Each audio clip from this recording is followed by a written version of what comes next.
Kalau ternyata ada kejadian satu, dua, dan sebagainya, oh tiba-tiba kebakaran, gajon, ini ada sekelumit hukuman yang Allah berikan. Assalamualaikum warahmatullahi wabarakatuh. Para sahabat tabi'in yang beriman, azab adalah siksaan atau hukuman yang diberikan Allah Subhanahu wa Ta'ala kepada hambanya yang melanggar perintahnya atau melakukan dosa. Azab dapat terjadi di dunia maupun di akhirat.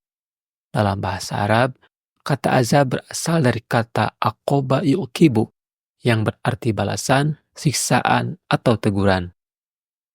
Azab dapat berupa musibah seperti bencana alam, seperti tsunami, tanah longsor, banjir, gunung meletus, dan gempa bumi. Peristiwa sosial yang besar seperti peperangan, kesulitan hidup, penderitaan, atau siksa di neraka. Hari ini kita akan membahas topik apakah kebakaran di Los Angeles, Amerika adalah azab dari Allah Subhanahu wa Ta'ala. Membuka pandangan dari perspektif Islam dan pendapat ulama. Mari kita ulas pada video ini. Sebelum pada pembahasan inti, izinkan kami untuk berterima kasih kepada para sahabat yang telah subscribe channel ini. Like jika video ini bermanfaat, dan tunjukkan apresiasi di kolom komentar. Hanya dalam waktu tak kurang dari 2 hari, dahsyatnya kebakaran yang melanda Los Angeles dan sekitarnya telah membuat sejumlah wilayah itu bak neraka dunia. Bahkan banyak warganet atau netizen yang mengaitkan kebakaran dahsyat di Los Angeles itu dengan sikap pemerintahan dan elit Amerika baru-baru ini terhadap genosida di Palestina.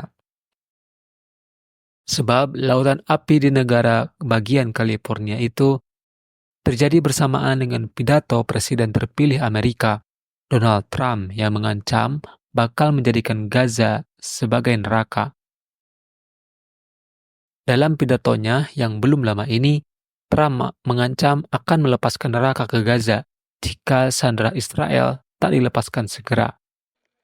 Sebab di dalam firman Allah Subhanahu wa Ta'ala ini terdapat gambaran tentang kebakaran besar yang dipicu sapuan angin. Seperti yang terjadi di Amerika dalam Al-Quran surah Al-Baqarah ayat 266 yang berarti, apakah salah seorang di antara kamu ingin memiliki kebun kurma dan anggur yang mengalir di bawahnya sungai-sungai? Di sana dia memiliki segala macam buah-buahan. Kemudian datanglah masa tua, sedangkan dia memiliki keturunan yang masih kecil-kecil. Lalu kebun itu ditiup angin kencang yang mengandung api sehingga terbakar.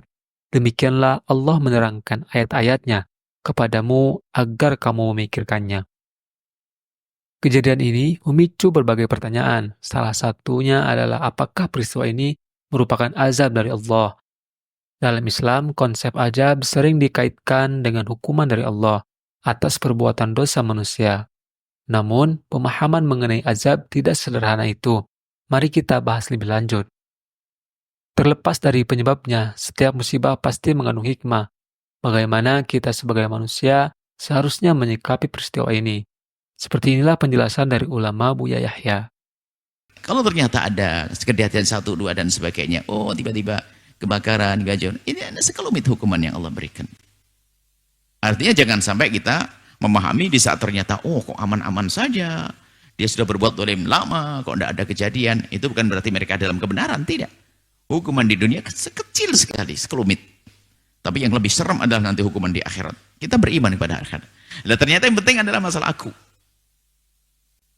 Aku.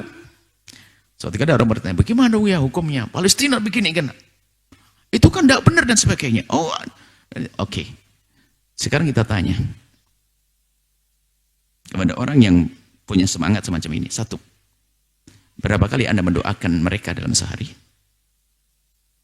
Satu, berapa persen uangmu yang sudah kau keluarkan? Jangan sampai hanya teriak saja, lalu pengen diangkat di media. Kita perlu kejujuran. Apakah waktu kita makan enak langsung kita bayar Palestina juga? Apakah juga kita lupa saat itu? Jadi Palestina itu bisa menjadi tren untuk perbincangan saja. Bahkan jor-joran, ada orang ini juga cerita tentang Palestina. Ini loh ada pembantian, video pembantian ini. Ini loh Palestina. Bukan menjadikan dia terenyuh lalu mengeluarkan duit. Enggak, malah dia, aku punya video lebih serem lagi nih. Hanya jor-joran saja. Tanyakan dirimu sendiri, wahai siapapun yang bicarakan Palestina hari ini. Apa yang Anda berikan untuk Palestina saat ini? Doa. Dimulai dari kunut nazilah. Dimulai daripada doa-doa di tengah malam. Waktu khutbah Jumat. Setiap saat kita mendoakan mereka. Kemudian, apa yang Anda berikan pada mereka? Jangan sampai kita hanya di lesan saja, sementara kita tidak keluar. Berapa puluh juta yang telah Anda keluarkan? Berapa ini? Atau Anda masih makan enak di rumah, tapi nggak pernah ingat dengan Palestina. Berarti kita hanya action saja bicara tentang Palestina. Ini kan bahaya tentang aku. Makanya pemerannya adalah aku, ada Palestina, ada orang berbuat zalim. Nah, sekarang tinggal aku. Makanya dari hari ini kami selalu ingatkan. Tidak membeli produk-produk yang diindikasi musuh Palestina. Ini sebuah keharusan. Dan ini alhamdulillah teman-teman dari Al-Bahjah sudah dari dulu sebelum adanya keputusan dari MUI semuanya sudah tahu di sini. Produk kita berusaha untuk itu. Kenapa? Saya lebih senang membeli produk tetanggaku yang dia adalah orang yang tidak berbuat zalim.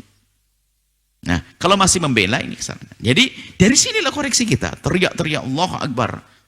Bela Palestina. Tak taunya dia nggak peduli dengan urusan-urusan. Mana cinta, mana kasih. Kita jangan sampai bicara tentang Palestina, kita hanya sekedar misalnya action dan sebagainya. Tapi ada 3 pemeran besar adalah aku di sini, Palestina, dan orang berbuat zalim. Bicara tentang aku dengan serius. Bagaimana urusanku dengan Palestina. Bagaimana urusan duitku dengan Palestina. Bagaimana urusan hatiku dengan Palestina. Bukan medsosku dengan Palestina. Nah ini kan. Anda nggak ada pajang ini. Hanya mau Palestina, gerakan Allah Akbar anti Palestina. Buat postingan video. Kita kutuk. Yang mulia itu tak. Pelit, nggak keluar duit. Ini ya, dan menunjukkan kebohongan. Ternyata apa yang perlu kita hadirkan saat ini? Kejujuran kita dengan Allah dan Rasulnya. Setelah itu akan indah. Masalah pertanyaan bagus sekali dari Ibu, agar semuanya ingat bahwasanya Palestina bukan untuk kita bincangkan, akan tapi Palestina untuk kita bela dengan serius. Ayo dengan harta kita, dimulai dengan pancatan doa. Sahabat tabi'in yang beriman, semoga kita semua dapat mengambil hikmah atas kejadian ini dan menjadikan kita lebih dekat kepada Allah Subhanahu wa taala. Wallahu a'lam. Wassalamualaikum warahmatullahi wabarakatuh.